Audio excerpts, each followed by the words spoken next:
warahmatullahi wabarakatuh. Perkenalkan, nama saya Nisa dari kelas 83.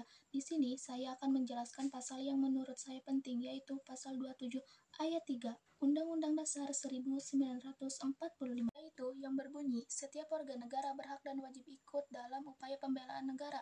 Pasal ini menurut saya penting karena menegaskan bahwa setiap warga negara harus memiliki rasa tanggung jawab terhadap keselamatan dan kedaulatan Indonesia. Nah, segitu saja yang dapat saya sampaikan. Kurang lebihnya mohon maaf. Terima kasih. Wassalamualaikum warahmatullahi wabarakatuh.